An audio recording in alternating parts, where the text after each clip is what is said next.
Hello friends, मो अनुरोध आपण माननकु आमर अनुरोध क्लासेस रे स्वागत करुछि।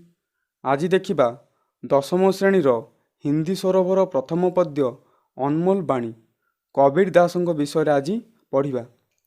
तेबे पद्यटी आरंभ करिबा पूर्वरु मु प्रथमे कवि परिचय को पढ़ी नउछि। देखो, कबीर दास का जन्म सन 1398 में काशी में हुआ था।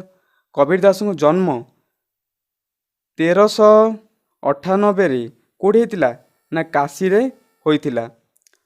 कहा जाता है कि वे एक तालाब के किनारे मिले थे। कुहा जाए जे से एक पोखरी कूल रे मिले थे। तालाब के किनारे एक जुलाहा दंपति ने उनका पालन पोषण किया। तार पालन पोषण बा रक्षण वेक्षण किए करथिले जुलाहा दंपति, जो माने कि कपड़ा बुनिबा काम करथिले। वे कपड़ा बुनने के काम करते थे। ज़्यादा पढ़े लिखे नहीं थे, लेकिन बड़े अनुभवी थे। अधिक पढ़ा लेखा करनथिले, किंतु बड़ अनुभवी थिले। बुद्धि विवेक से काम लेते थे। से बहुत किछि काम बुद्धि विवेक सहित करुथिले। बहुत बातें जानते थे, बहुत किछि कथा मध्य जानिथिले। वे सभी धर्म को बराबर मानते थे। आउ कबीर दास सबु धर्म को समान बोली मानुथिले। वे ईश्वर के निर्गुण निराकार रूप को मानते थे। से ईश्वरंकर निर्गुण और निराकार रूप, निर्गुण निराकार माने जोटी ईश्वर चारिआडे परिव्याप्त सबु गुणठू ऊर्ध्वरे से भली रूप को कबीर मानुथिले। उस समय धर्म और समाज में बड़ी गड़बड़ी थी।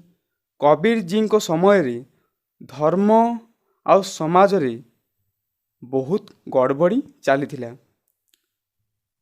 कबीर ने अपनी वाणी से उसे दूर करने का प्रयास किया, किंतु कबीर निज वाणी माध्यम रे से धर्म भितर जो गड़बड़ी और समाज रे गड़बड़ी चली थिला ताको दूर करने को चेष्टा करथिले। लोगों में जाति पाति ऊंच नीच का भेदभाव था। लोक मानक भितर जाति उच्च नीच एभली भेदभाव भावना थिला। विभिन्न धर्मों के अनुयायी आपस में झगड़ते थे।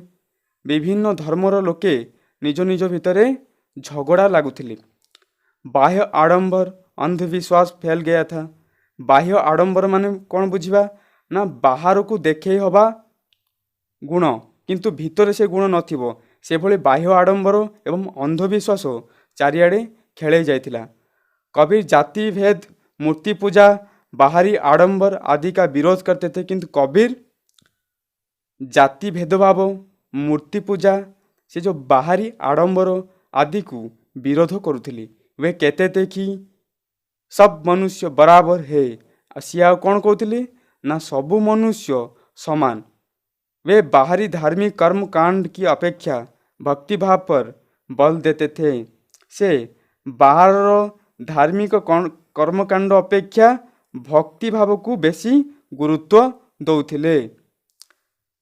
वे तीर्थ व्रत, जप तप, मूर्ति पूजा आदि बाहरी काम छोड़ सच्चे दिल से भगवान की भक्ति करने को कहते थे। से सबु किछि त्याग करी माने तीर्थ व्रत, जप तप, मूर्ति पूजा एभली बाहर को देखे हवा काम सबू छाड़ी सच्चा हृदय रे भगवान को स्मरण करने को भक्ति करने को कहते। वे सदाचार, सच्चाई, भाईचारे, धार्मिक सहिष्णुता का प्रचार करते थे।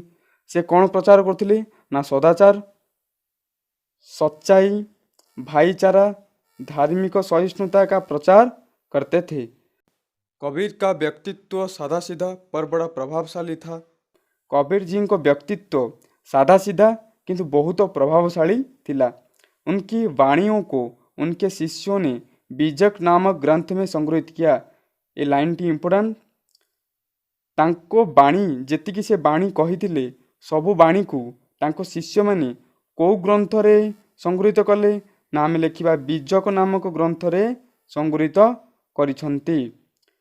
उनकी भाषा मिश्रित खड़ी बोली है, जो उस समय जन समाज में प्रचलित था। तांको भाषा कौन ना मिश्रित खड़ी बोली भाषा, जोटा कि से समय रे जन समाज रे प्रचलित थिला। वे अपने गुरु रामानंद स्वामी का बड़े आदर करते थे। से निज गुरु रामानंद स्वामी बहुत आदर करुथिले। ତେବେ କବି ପରିଚୟଟିକୁ ଆପଣମାନେ ଭଲ ଭାବରେ ବୁଝି ସାରିଥିବେ। ଏବେ ଦେଖିବା ଦୋହାଟିକୁ। ଦେଖନ୍ତୁ, ମୁଁ ଦୋହେକୁ ଫାଷ୍ଟ ପଢ଼ି ନେଉଛି, ତାପରେ ଆପଣମାନଙ୍କୁ ତାର ଅର୍ଥ ବୁଝେଇବି।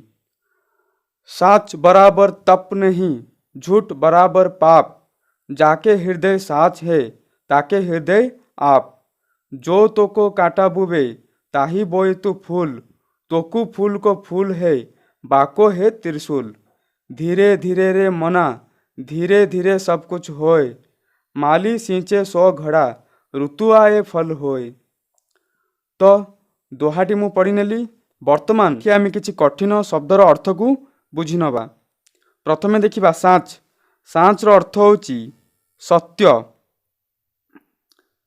बराबर अर्थ कौन? बराबर अर्थ होची समान।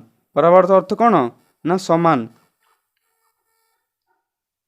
तापरे झूठ रो अर्थ कौन ना झूठ रो अर्थ आमे जानिचे मिथ्या। तप रो अर्थ कौन? तपस्या। बराबर अर्थ कौन? बराबर अर्थ होची समान बा समकक्ष। पाप रो अर्थ आमे जानिचे पाप। जाके जाके जाके रो अर्थ होची जाहार। हृदय रो अर्थ होची हृदय। ताके माने ताहार। आप आप रो अर्थ एठी हबो भगवान। काहेकि ना एठी आप व्यवहार होची ईश्वरंक पई बा भगवानंक पई। तापर देखो, जो तो को काटा बुबे ताही बोए तू फूल। जो तो को काटा बुबे, जोर अर्थ कौन? जाहाकू। तोकर अर्थ कौन? तुमको। कांटा माने तो आमे जानिले। बुबेर अर्थ होची बुणिबा। बोएर अर्थ बुण। बुण कौन? बुण फूल। तोकू तोकुर अर्थ होची तुमको। तोकुर अर्थ कौन ना तुमको। बाकर अर्थ कौन? बाकर अर्थ होची ताहा पाई। बाकर अर्थ कौन ना ताहा पाई। त्रिशूल अर्थ कौन? त्रिशूल। एठी देखिबा धीरे धीरे रे मना। रे मना अर्थ होची आरे मन। होय होयर अर्थ कौन? हुए। माली मालीर अर्थ कौन? जे बगीचारे काम करे माली, ताको माली कुहाइची। सिंचे माने कौन? सिंचन करिबा बा सिंचिबा। कौन सिंचिबा? स घड़ा। घड़ार अर्थ होची कलश बा माठिया। सर अर्थ होची 100। घोड़ार अर्थ माठिया। ऋतु आए फल होय। ऋतु माने तो आमे जानिछे ऋतु। आयर अर्थ होची आसिले। होय अर्थ हुए। तापरे आमे गोटी गोटी करी अर्थ को बुझी नबा पद्यटीर। देखो, साच बराबर तप नहीं, झूठ बराबर पाप, जाके हृदय साच है ताके हृदय आप। से कहउचंती सत्य ठारू बड़ कौनसी तप नहीं। सेथिपाई लेखा हला साच बराबर तप नहीं। सतठू बड़ तप दुनिया रे किछि नहीं। आमे जदि तपस्या करिबा, तपस्या ठू बड़ होची सत कहिबाटा। तापर कौन लिखिला? झूठ बराबर पाप। मिथ्याठू बड़ पाप मध्य दुनिया रे किछि नहीं। तापर कौन लेखा हला ना लेखा है जाके हृदय साच है। जहार हृदय रे सत्य थाए बा सत्यतार निवास थाए, ताके हृदय आप। ता हृदय रे भगवान विराजमान करंती। यार मोटामोटी अर्थ हमें कौन बुझीबा? जदि हिंदी रे मु कहिबी ताले कौन हबो अर्थ? सत्य से बड़ी कोई तपस्या नहीं है, झूठ के समान कोई पाप नहीं है। मनुष्य को हमेशा सत्य का आचरण करना चाहिए। जिस मनुष्य के हृदय में सत्य का निवास है, उसका हृदय सदा निर्मल है और उसी हृदय में भगवान निवास करते हैं। सत्य ठारू बड़ कौनसी तप नहीं, मिथ्या समान कौनसी पाप मध्य नहीं। मनुष्य को सर्वदा सत्य कथा कहिबा उचित बा सत्य आचरण करिबा उचित।